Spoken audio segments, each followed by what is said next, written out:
What's the number one mistake real estate agents make in their business? The number one is not valuing that client relationship, is being transactional. Because we live in such a world where it's like, it's a hard business. Like I tell everybody all the time. I think I saw a stat, I don't know if this is accurate or not, but 70-something% of real estate agents sold 0 houses in 2024. How's that possible? Yeah. It just is. Is it possible because a lot of real estate agents are part-timers? Yes. Part-time. And it's just a hard, man, it's just a hard business. And so a lot of, and I found myself in this mode where you're super busy, you're getting stuff done, you're making a lot of momentum, and it's like you forget to take care of that customer after the deal's done. You kind of forget to love on them a little bit over the course. And that's where I would anybody getting into sales and marketing, any business in general, I would highly recommend the book Raving Fans. Yeah, just go Google great. it. It's an easy book to read. You can read it in probably a day. Mm-hmm. But it's a really, and of course the one, Dale Carnegie, like How to Win Friends and Influence People. Great book. I mean, you can read it. That's required reading for my children. Sure. And so for me, I'm just like, just love on your customers. Do a great job for people. Yeah. And then network, because everybody knows somebody. That's a long game though, Drew. And people don't like It the is. long game. They don't like loving on people that can't give you anything right now is a really, really long-term But that play. goes back to patience. Sure. And some of my best client. I mean, I'm working with another couple right now. I'm outside of I think I counted up the other day. I mean, I think I've done 14 or 15 deals just from that relationship. Yeah. And that relationship was a sign call off a random house I had listed in Hoover. And I poured all my time, energy, and effort, just like we try to do with every single one of our clients. I think I did a pretty good job Sure. for them. And guess what? That's resulted in 14 or 15 other relationships that I've been able to build Right. because of them. If you walk into a room full of real estate agents and you go through and you ask them this question, what are they going to say? Why do you not invest? What's the answer you're going to hear? I don't know how. Which is sad because you're in the business. That's or I what don't have time. They say, I don't know how, I don't have time, or I don't have the money. Wow. And it's sad because if you're in the business, you should be investing in real estate. What do they do with their time though? Like, you've got a very real estate is a very high busy, high down time. Like, you go from being super, super busy to being like not as Correct. busy. My close friends and my wife would tell you that I have a problem. I love real estate. Yeah. I'm addicted to it. I love it. I mean, I eat, Yeah. sleep, and breathe it. So it's a good thing and a bad thing. So for me, that's not really a problem, because if I'm not, if it's like in the fall, right? You know this, because in the fall, in the winter time when things are slower, I'm focused on, okay, I need to find a couple of fix and flips to get in that for the timing is going to be that spring market, right? Right. So that's just my mindset. I'm always, if sales are slower, I'm thinking I'm switch that, I'm turning that investor switch on. How do you put how do you put stuff in the pipeline? Correct. Yeah. And now I'm busier, and also too, I'm out there creating relationships, doing lunch appointments, cultivating those relationships with my database, because now I'm busier right now than I've been, and our team is busier right now than we've been probably in 2 years. And hopefully it's going to turn out to be a good 2025. We expect it to be. But a lot of I don't know what they do with their downtime, Thomas. I really don't. I don't know, because for me, I'm such a type A, and it's ingrained in my mind that I do this. This is my job. Mm-hmm. Yeah. I don't dabble in this. This is what I do all day, every day. Yeah. So to be honest with you, I don't understand that mindset, and I don't know what they do. You talked about a team. If you were a real estate agent starting out, how would you build a team? Give me the finite process to building a real estate team. So the mistake I see a lot of people that start teams in our industry is they haven't mastered the process themselves. If you're not mastering the process as a single agent, you have no business starting a team. Very good. Your first hire should be a quality assistant, you call it an assistant, operations manager. And a lot of times we call them transaction coordinators. Sue Scott's been with me for 8 years now, and before that we had a couple of competent, very good transaction coordinators.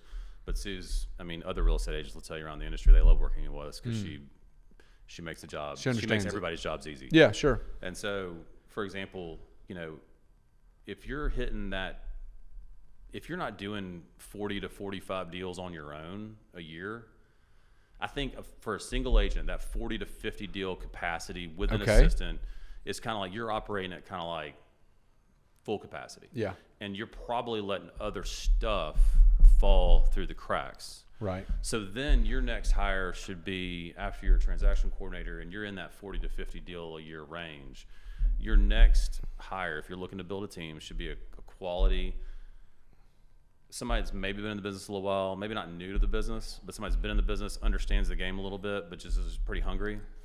Somebody that has a sales background. Yeah. Somebody that's been in the business for a couple of years, so you know they're not going to fail. They can stick. Hire them as a buyer's agent or just an agent. Mainly a buyer's agent. So those opportunities that are falling through the cracks. Yes. Assistant first, and then another seller. Correct. Another mainly that's going to work with your buyers. Somebody that's going to be able Okay. to take those people that, let's say, an open house. If you're listing, and I would say focus on listings. So right now, personally, I have about 13 or 14 listings in the pipeline as of today. Okay. And so the agents on my team know, I coach them, is we're going to do open houses every weekend. So got one coming in Trustful in your neck of the woods this weekend. Great little house, 350 over there behind. You can walk to the entertainment district. So Saturday, Sunday, we're doing open houses. We'll probably have a ton of people come through there. Yeah. And so that's where they can gain business there. So they're going to gain business that way, meet people. You're trying to get opportunities for these people. Then you can talk about layering other lead generation sources, whether it's Google pay-per-click ads, you're doing social media advertisement, you're doing, these portals like Zillow, Realtor.com leads, those types of things. Those are all things that you layer on top once the things that maybe fall through the cracks are taken up by another, and then you hire another one, and then you kind of stack that. But as the rainmaker, you should be focused on your core business, your people, and listings. Getting listings. Getting listings.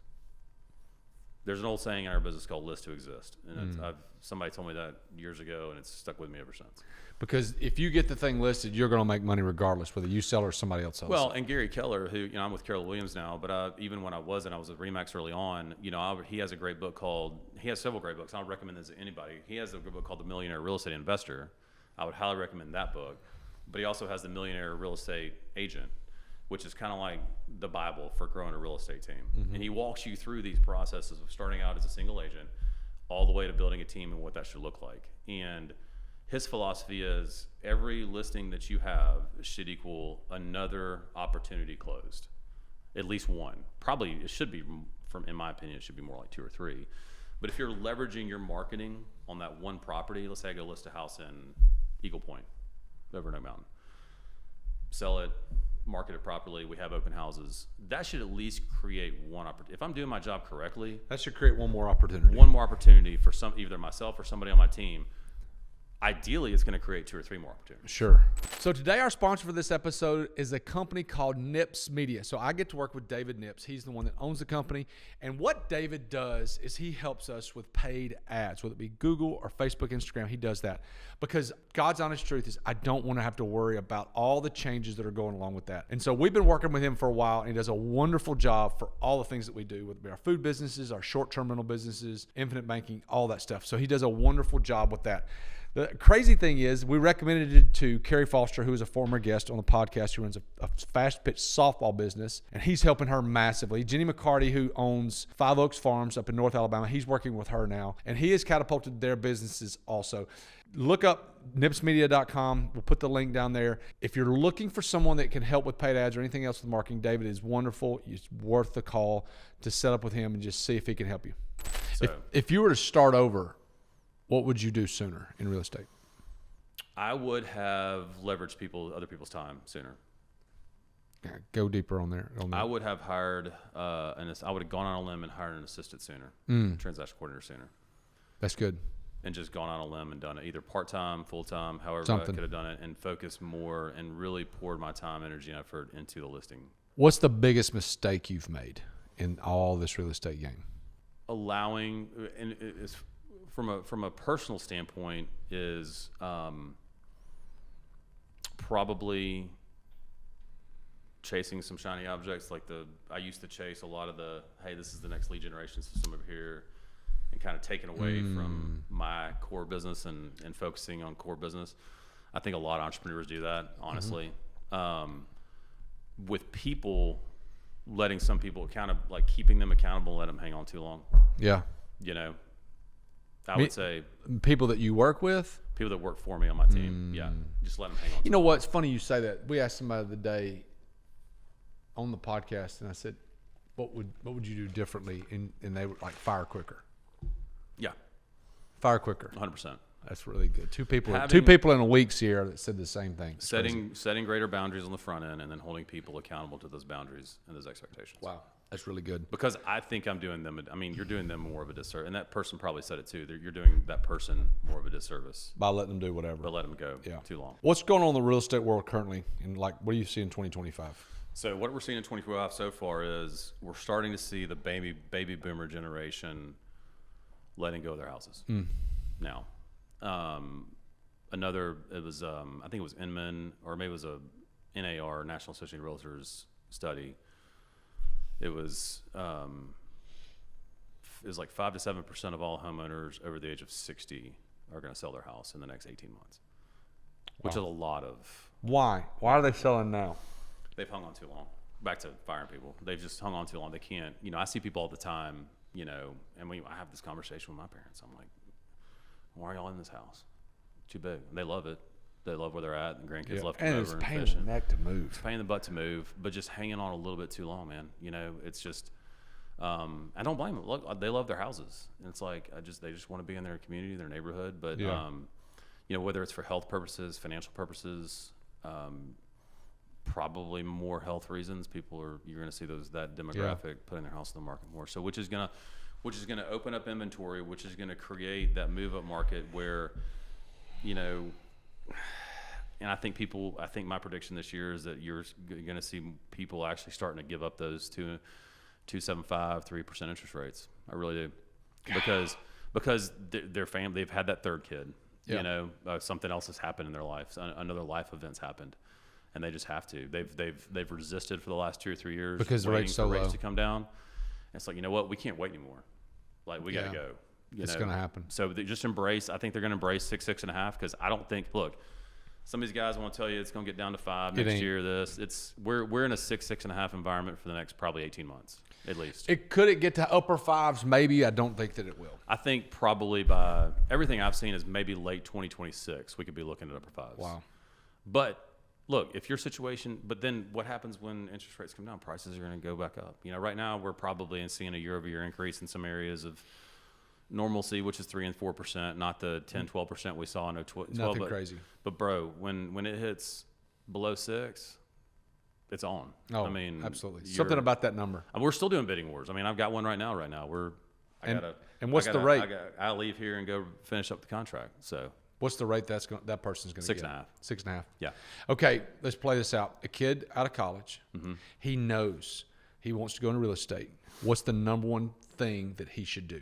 Research the brokerage and the training at the brokerage. And also, too, does that brokerage have a team opportunity available? So at Keller Williams Vestavia, there's 3 or 4 teams in that office that are always growing. There's teams that are bigger than ours. I'm always, you know, I'm kind of looking for that next hire right now, looking for that next rock star. So find that good brokerage that has the training available that's going to train you not only in sales, but just the industry knowledge, because it's changing all the time now. Sure. Look, we got the new things coming into effect every single day.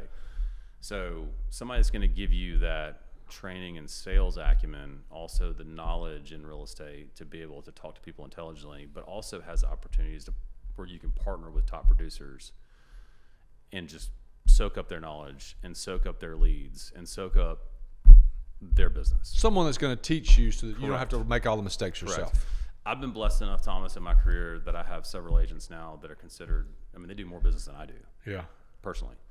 And they're on your team? They worked on my team, and I got them started into the business. And they're phenomenal. And I like to think that they learned a little bit from me. Right. And took that, and not only took what I did, but multiplied it. And now are living epic lives for their families because they all got that. We had a conversation 10, 12 years ago, and now they're helping a lot of families. They're doing a great job for people in the community, but they're also creating epic opportunities for their family. So, what's a daily habit or set of habits that you have to do that keeps you sane? Work out, exercise, move, something. something. You got to move every day. Move. Yeah. When do you do that? Try to do it first thing in the morning. If the day gets started too early, can't do that. It's either at lunchtime or at night after we've had dinner. Kids are doing their thing, studying for homework. I'll put on the weight vest, like last night. Put on the weight vest, took the dog for a 45-minute walk. Love it. Just went, Just listen to a podcast and go. Just go. Got it. Professional goals. What are some of your real estate goals that you have? You know, goals are a funny thing for me because a lot of people, and my wife will tell you this, I probably have too high of a standard for myself. Sure. I like to break it down. I kind of learned a few years ago. There's a great book called The 12-Week Year. Great book. Good book. So for me, it's all about quarter. I try to take it down into bite-sized 12-week increments and say, this is what I want to accomplish the first 3 months of the year. And if I do these things, so as far as numbers I want to achieve, yeah, there's numbers out there. But for me, it's just, man, I want to be the best version. I think listening to podcasts, I think reading books, I think seeking out people that are better than you at what you do, because no matter how successful you are, somebody's always going to be doing it at a higher level. So I think learning those, just soaking up that knowledge, getting a little bit better every day, like the Atomic Habits, just James Clear lays it out perfectly, just getting a fraction of a percent better every single day. Yeah. You're going to naturally achieve great things in whatever business you're going to do. So for me, I used to always focus on, well, I want to hit 20 million in sales. I want to do this. I want to sell so many houses. And I'm like, well, you know what? I focus on, you know, and not to be cliche, I am an Alabama fan. I'm married to an Auburn fan. But, you know, Nick Saban talks about the process. Yeah. He's like, don't worry about scoreboard. Scoreboard's going to take care of itself. If you're doing everything, if you're doing the little things you're doing in the meeting rooms, you're doing the little things you're doing in practice, if you're training the right way, you're feeding your body the right way, if your mindset is the right way, guess what? It's going to happen. The scoreboard's going to be in your favor more times than not. Correct. We talked about this off camera. You are involved with and understand infinite banking. Yes. Okay. What got you interested in infinite banking? So it's probably about, I think it's 10 years ago. He's since in Florida now doing it, but was approached through a mutual friend that played baseball with him at Stanford. He kind of laid it out for me, and just having the financial background, you know, I was kind of skeptical at first, you know, and you hear the Dave Ramsey's of the world that talk about whole life. It's terrible. Don't do it, whatever.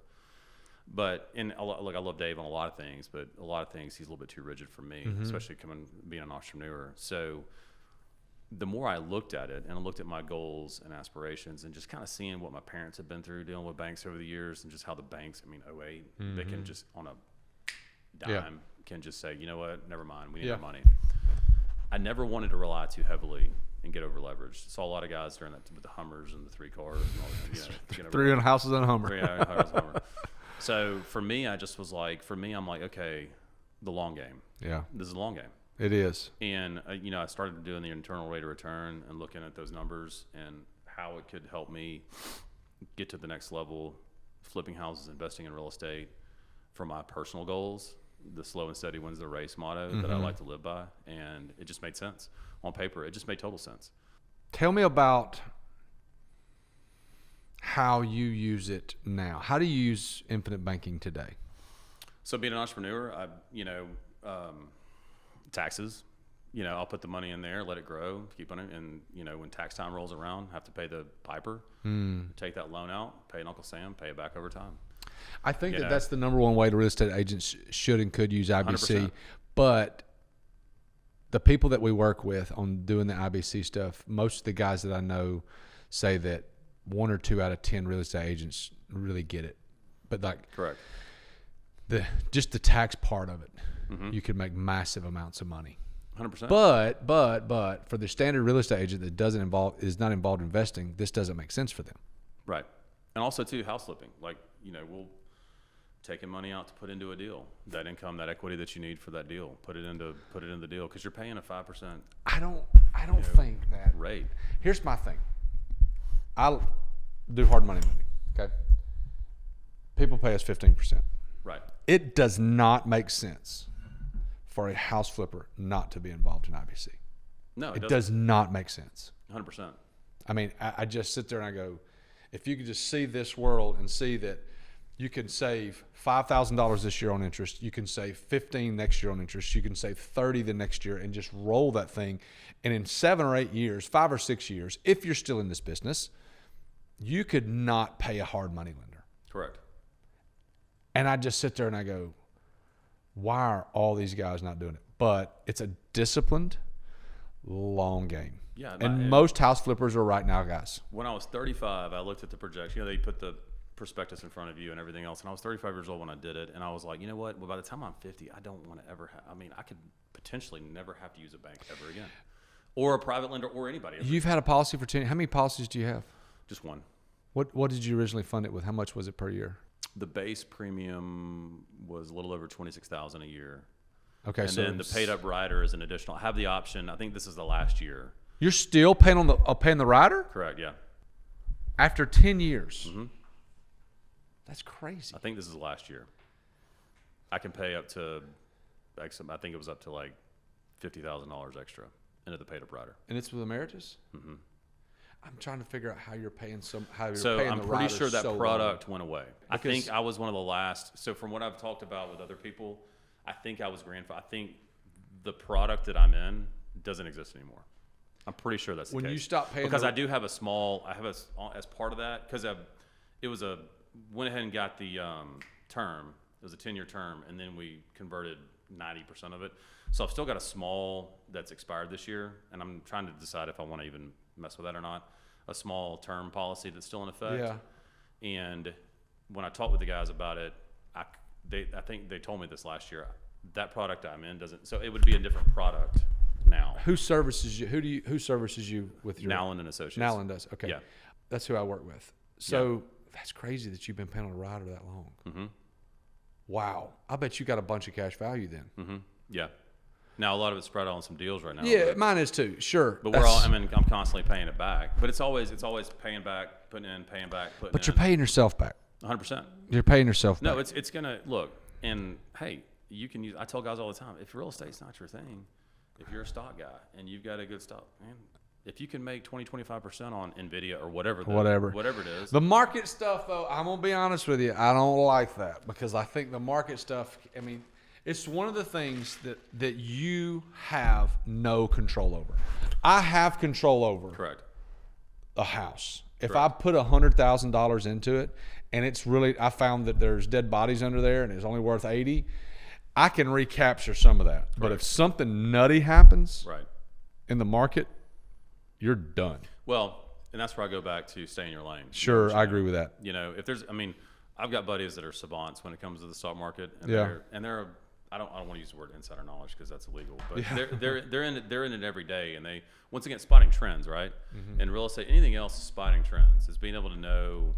I heard Tony Robbins talk about this. The people, like, how did human beings exist? Well, they figured out that like there's changes to the season. You know, that's how we survived back in the day. Right. Like, hey, if I plant crops here, I can harvest them here. So, you know, and that all that is understanding trends, right? It's an obvious trend. It gets cold and it gets hot. Right. But, you know, people that are able to spot trends, you know, if that's your business, go for it, man. Sure. If you feel like it's a pretty fair win and you can make a quick 10-15% on your money and put it right back, go for it. Do you ever think you'll have to use a bank again with your private money lenders and your infinite banking policies? I'm sure I will. Yeah. I'm sure I will. For big stuff? Yeah. Just like we were talking about a multifamily deal before we got on camera. I mean, yeah, absolutely. Right. But the goal is for everyday life, if I want to go buy one of my kids a vehicle, Use your policy. I'll borrow myself. Yeah. What do you, speaking of kids, what do you do financially for your kids now? Right now, obviously, just the normal stuff, you know, your 529 plans. You do 529s? Yeah, I do. Yeah. Why? Okay, so we can talk about this on camera. So you got to talk me through this because you're a smart guy. Right. And I think 529s is the stupidest thing ever. Yeah. So. And they may be. I just got into it early, and it's just kind of what I did. So to me, here's my knowledge. So so I got a 16. We're really similar. 16, 12, and 9. Those are my three. Yeah. We started policies on all our kids. When they're 25, there'll be about $200,000 of cash value in each of their policies. We pay them through the business. Right. Because you can pay them up to $14,000, $14,600 or something like Correct. that. Do you do that? I'm in the process of setting that up, yeah. Do it. Yep. run it through payroll, talk to Sierra. She does it for us. Run it through payroll. Now, I did find this out, Sierra, and you can leave this on camera. I have to pay state income tax on that money. You do, yeah. I did not know that. So I'm a little pissed about that. Not federal, but you have to Not federal, but I got to pay state income tax. No big deal. But we run it through the business, and we put it on they have a policy, and that money goes straight into their policies. Right. It almost doesn't, because I can use that money as long as I want to. And obviously I don't have to pay for it for school. We can do whatever we want to. Right. So I sit there and I go, why would you not do an IBC policy? Because you know about IBC as opposed to a 529. Mm-hmm. Because, okay, let's just take, for example, doesn't your oldest play baseball? You got one kid that's a pretty good athlete. He's in golf. Yeah, she's my 13-year-old, about to be 14-year-old. She's a good athlete. You told me about her. Oldest son, he's on track to get Eagle Scout, good student, plays golf. Yeah. So the 13-year-old, I remember discussing at lunch one day, you thought she could be probably a scholarship player. Correct. Okay. So what's her name? Libby. Libby goes to wherever on a soccer scholarship. I don't even know what she plays. Yeah. Goes to somewhere on a soccer scholarship, and she's got $100,000 in her 529. You can pass it on to the other kid. But if you get it out, there's like penalties and things like that. My thought is, what if we did a IBC policy? They get to college, we buy a home. Correct. And then they rent the thing out and sell it, whatever. Yeah. That's where I'm thinking. And that's a smart plan, and it's one of those things, Thomas, I'm going to be honest with you, like as time goes on, I probably haven't had the best advisors like holding me accountable as far as that goes. So, just kind of time gets away from you. Sure. So I probably should have been looking more at that. And the 529 policies, I'm not overfunding them by any stretch. It's more of I kind of treat those as like, it's just kind of part of your portfolio. Sure. Right? And hopefully, like I said, everybody should buy a rental property for their kids at some point. So, the rental. Have you done that? Yes, I have. Have you really? A couple rental properties that I'm kind of like, that's kind of college fund if I can pull from that. But for the most part, and that's one thing I probably should look. I do, because I have a Northwestern Mutual guy too that does the same thing, and he talks about, because I have another policy through them, separate. And one thing I like about what they do is they're not as big on the IBC stuff, but their policies on their kids they call it the guaranteed millionaire policy. Like if you buy your kid when they're 15, whether they're 65 life policies, I mean and they have the opportunity to add on to that over the years. Sure. Get obviously without a medical. The one thing I will say about that with your kids is it's great, because if you have a kid that develops diabetes later in life, whatever, they're has insurable. a problem, they're insurable. Yeah. They're not going to be turned down. Yeah. And a lot of times too, if something happens and you get totally disabled, no, you've got that. They'll pick up the premium. Yeah. On that. No, it's really, really good. Last question. If you had to start over from zero, would you go back into real estate? 100%. Okay. So what would you do differently? I would be a little less arrogant, a little less full of myself. I would probably attach myself. And I had the benefit of having my mom. Sure. Was, whatever. She was great. Probably being a little bit more humble and seeking out knowledge from other instead of trying to look at them from afar and envy them and say, I want to beat this person, I want to beat that guy one day or beat this guy one day. Go buy him a cup of coffee and say, hey man, like, what's your secret? Yeah. How do you do your business? Because everybody does their business differently. The great thing about being an entrepreneur, whether it's real estate, whether it's owning a company, whether it's you own a construction company, whether you own a landscape company, whatever, everybody's path to get to their point, if they're successful, is not the same path. Sure. And there's other opportunities along the way. I approach it more from learning from other people's failures, right? Yeah. I want to learn what they didn't do right as much as what they did do right, because I've probably made a lot of those same mistakes over the last 20 years that I probably could have avoided if I would have just shut up and listened to what they did. Yeah. As opposed to, I got this figured, I can do this. Because when you're young, full of energy, you're just like, man, I can do what that guy does over there. Right. I'm better than him. Yeah. Just take a step back, be a little bit more humble, and also learn. I would say knowledge, like education too. I'm not talking about going to school.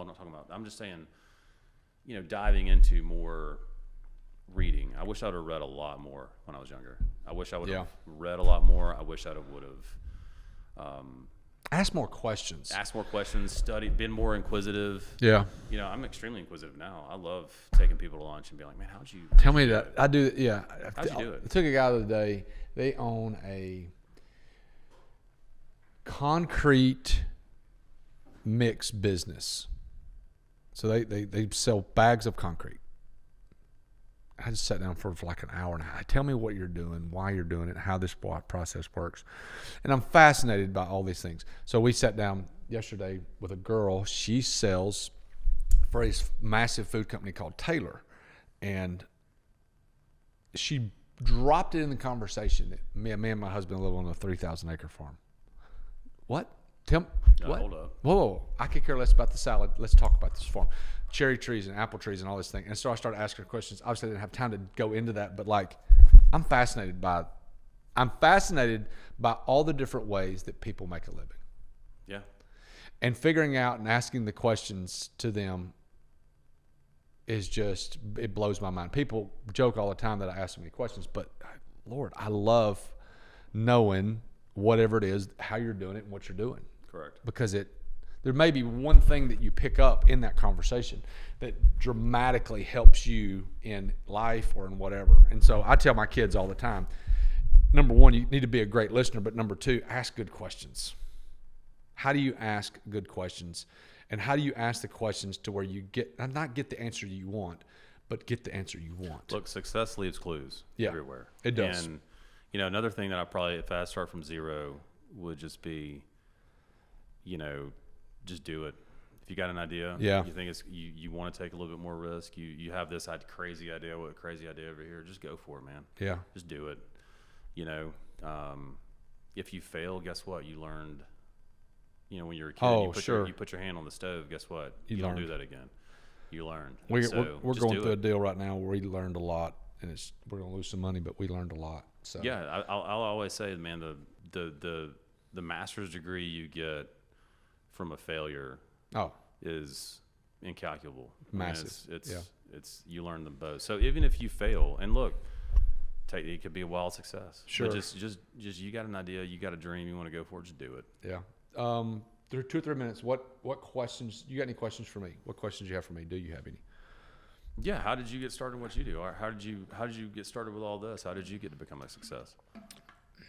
Give me the 90-second. The 90-second version is we got into college football. We did that. We loved it. Learned a lot. Had developed unforeseen skills. Where was your last job? Tennessee Tech. Okay. Yep. Got out of that. Felt the Lord leading us out of that, and then I started working in a church. Guy walks in my office and asked me about meal plans. I started making meal plans. So this whole food thing that we do started with meal plans. But then, and we built that business as a business owner, built that for probably 5 years. And then in 2017, a friend of ours was building homes, a home builder, but he built nice homes, $500,000, $1 million homes. Mm-hmm. And he started building these little townhomes, and they're $150,000, $200,000, small townhomes. He built, all of them look the same in this really cool corner. And I said, bro, what are you doing? He's like, that's my retirement. I was like, what do you mean retirement? He's like, well, I'm going to rent them. And then if I need some money, I'll sell one. And the light bulb went off. I was like, okay, I get it. So he's not having a fund that he's putting for retirement, because I think retirement funds are a waste of money because you can't leverage the money till you're 60. And so we started buying stuff. And so we bought in 2017 our first multifamily property. So we skipped the whole single family home thing. Yeah. And we bought multifamily. That's what all we've bought in the last however many years. But I bought it. The part I didn't understand at the time was other people's money. And so we bought it, and I used a lot of our money that I had been dollar cost averaging in the market since I was 18. Mm-hmm. And so we did that, and we just really stacked on top of that. I took somebody's advice, which I wouldn't have done, but it paid off, is I took a really aggressive pay down approach. Mm-hmm. So track this. So we took the monthly payment. We multiplied it times 14. So 2 extra payments. Yeah. But then I took that number and I divided it by 52. It's 52 weeks in a year. Right. And I made weekly payments. Smart. So we were making weekly payments, and over the course of the year, we were paying 2 extra whole payments. But we were paying the thing weekly, and so the interest was accruing a lot slower. Correct. Smart. And we paid down, Drew, I've never seen anything like this. we got to paying more principal than interest in about 14 months. Yeah, that'll do it. And you break it up like that, that'll do it. And so that helped us huge. If we hadn't have done that, we wouldn't have bought the second complex, Right. because we pulled $80,000 out of that after 2 years. Crazy. And bought the other one. And then the market took off after that. Sure. So that's kind of the snapshot of like what we do. Yeah. We hadn't bought apartment. I hadn't bought a apartment complex since 2020. Yeah, 2020, and Patience, we're right. I know, very, very, very patient, because I Patience. wanted to buy something else. Because those deals are about to be here. Yeah, we've got one, and I talked to you about it earlier. We've got one now that we really like. Yeah. That we're hoping to buy in the next little bit. So we're gonna do some more research, but I'm gonna call your guy and talk about that assumable loan. Yep. But like that's kind of where we've been the last little bit. Awesome, man. Yeah. So we're good. Thanks. It's been great. You did a great Thanks for job. having me. This has been fun. Yeah. Been Awesome. A lot of fun. So where can people find you? Find me at on Instagram, Drew_Taylor_ on Instagram. Okay. You got a website? Yeah, Birmingham, MiamiBirminghamHome.com is our team's website. Okay. Drew Taylor Realtor personal website. And Okay. Of course, feel free to call or text me anytime, 205-283-1602. Perfect. Drew, thanks We'll so make it much. happen. Thanks, Thomas. All right. Appreciate it.